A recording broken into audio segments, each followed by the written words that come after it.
We are getting a much clearer picture right now about what the alliance between the ACC, Pac-12, and the Big Ten is all about, plus some information from ESPN on why it is that the Big 12 was left out of that alliance against the SEC. Welcome into the channel. I am John Kurtz. If you have not clicked subscribe, please consider doing so. It's college football content every day on this channel. Right now, that means conference realignment every single day on this channel as well. And if you like and comment on the video, it really does help me out as well. Trying to give the Big 12 a voice right now because there's not much of one on the national college football scene. Okay, so today, two articles have come out, and one is from CBS Sports and Dennis Dodd that provided some more insight into the alliance between the three leagues and what it's really about. And ESPN, led by Adam Rittenberg, did a big story where they had talked to a lot of sources about all the implications here and what is going on with the alliance, plus a section on the Big 12 and why the Big 12 wasn't included and where the league is at. So there's a ton to break down here, and it's a lot of really good stuff. Let's get right into it. We start with the CBS Sports article from Dennis Dodd. It says, for now, the greatest influence the alliance is expected to have will be on future NCAA governance. Realignment among the three conferences is not part of their ongoing discussions. Okay, another thing that was really stressed throughout this is none of this is financial. This is not expected to be anything that will help out the Pac-12 or the ACC financially, and those are the two leagues most in jeopardy of falling behind the SEC and the Big Ten as the years go on with future TV contracts. So that's important to note because that means there's still financial incentive out there somewhere for these leagues that they'll want to find that at some point. Now, I'm not saying that includes Big 12 schools because that's been the argument the whole time, that there's not real financial value provided there.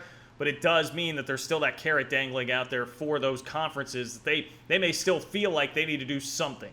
Continuing on here. The talks between the Big Ten, the ACC, and the Pac-12 were described by one source as a, quote, non-aggression pact against the SEC after the Big 12 was destabilized. And that was the headline of the article. So, that's really the emphasis here from Dodd is basically, hey, look, what this is the three leagues getting together saying we are not going to cannibalize each other. We're not going to be overly aggressive toward each other. We need to make sure that we band together. And with so much on the table in terms of the future of governance of college athletics, we need to make sure that we have a seat at the table, and this is not just Greg Sankey becoming the overlord of everything. The article also described a real power vacuum going on in college sports right now, which is so true because the NCAA, look, they're getting destroyed by the Supreme Court. Name, image, and likeness is now a thing. The whole governing body is totally in flux, and so you don't want to allow Greg Sankey to just come in and be the shark that scoops everything up, swallows up all the power, and then everybody is answering to him. So that, in large part, is what a lot of this is about. From ESPN's story now, sources in the three leagues view an alliance as an alternative to expansion. So that kind of plays off of that idea of a non-aggression pact. Like, we're not going to, you would read into this, the Big Ten is not going to raid the Pac-12 and USC right now. The three leagues view an alliance as an alternative to expansion. They'd rather work together than potentially hurt one another by poaching members. Now, as far as the Big 12 goes, this is incredibly interesting. From the ESPN article, there's a lot in this. I'm going to read some of it to you. It says, in the most immediate sense, the Big 12 is being left out of the conversation because of its role in planning the 12-team playoff expansion, according to one AD. So what that's about is the fact that Bob Bowlesby was involved in the planning of the 12-team playoff and that proposal. Bowlesby worked with Sankey, Swarbrick, and others on the proposal, but the Big Ten, the ACC, and the Pac-12 did not have representatives in the room. Given that playoff expansion is issue number one on the docket, there's a sense that Bowlesby has already had his say. So basically, what this tells you is like, the alliance is about stopping the SEC. It's about trying to control the 12-team playoff, making sure that that's not just something that was set in place to help out the SEC. That's the real immediate concern of all these leagues. And it's because, look, Sankey was doing that with Bowlesby well in the back of his mind, knowing that they were about to get Texas and Oklahoma. So the thought here is like, well, this could be Sankey playing chess while everybody else is playing checkers and setting up this 12-team playoff to help out what he knew would be more of a super league with Texas and Oklahoma coming in. And Bowlesby was right there in the room with him. So why do we need Bob Bowlesby now when he was already heavily involved in pushing the 12-team playoff? And everything that you read now suggests 12-team playoff is going to be put on the back burner. That's what everybody wants to do right now anyway, is just press pause as far as that goes. So I think you can actually look at that and say, well, this isn't quite as bad a news for the Big 12 as you might have thought initially with the alliance, because more of this is about like, look, hey, we're three leagues that feel like we come together pretty similarly on the issues. structurally, and at the same time, Bowlesby and the Big 12 already had their say in playoff expansion, which is the biggest thing that we're concerned about right now.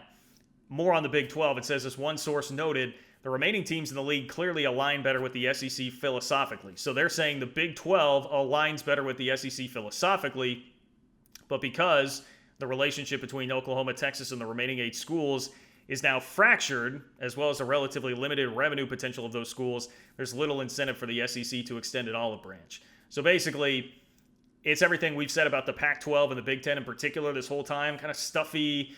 We want big athletic programs with lots of great Olympic sports. We want to be winning Learfield Directors' Cups.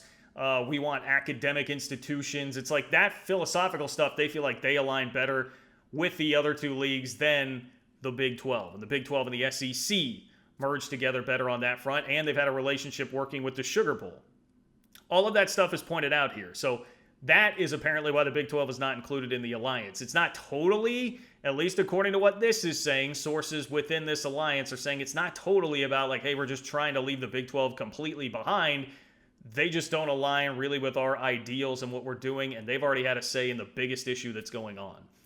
I think if you are hopeful for your team getting into a conference, most of what I've told you here, along with the news that the Pac-12 is at least considering expansion, should have you more open to the idea that it is still possible that expansion from the Pac-12 happens and can include some Big 12 teams. So it's very complex. The motives here are very complex. I can sit here and give you a hot take and say, hey, I think this means that X team and X team is going to the Pac-12 or whatever. I don't think that's fair to do. I still don't think we totally know what all these leagues are thinking on that front. But what we still know is in the short term, in the immediate future, these leagues are very concerned with making sure that this is still a collegiate model, not a semi-pro model, which it feels like is what the SEC wants to move more toward. And they don't want Greg Sankey to be the only one that has a say in really pushing that forward. That's what a lot of this is about. A little bit about the Big 12. We find out why the Big 12 is left out of the club. It's still not great that the Big 12 is left out of the club right now, but I at least think if that is true, depending on how many grains of salt you take that information with, if that is true, it's not quite as bad as it sounded for the Big 12, but still everybody's left in this purgatory, which the article also used that word, and I think it's perfect for where the 8 schools are at right now. It doesn't change that Big 12 schools are going to be in purgatory right now, waiting it out. And I guess with a little more antsiness now that we know that the Pac-12 should have a decision on expansion within the next couple of weeks. So there's a lot happening right now as we move into the football season. I don't think this is totally going away, obviously, even once the season kicks off and starts. But you know we'll cover it all right here on this channel. Please subscribe if you haven't. And hey, let me know what your takeaway is from this. In the comments, create a discussion there. Like the video, comment, all of that stuff really helps me out. College football every day here on this channel, giving the Big 12 a voice. And, hey, follow me on Twitter at JLKurtz if you want more daily updates. I'm on Twitter way too often. You'll find plenty of that there. And you can find more information in the description about all the other ways you can follow me and get more content. So I appreciate you guys as always. Have a great weekend, and we'll talk to you soon.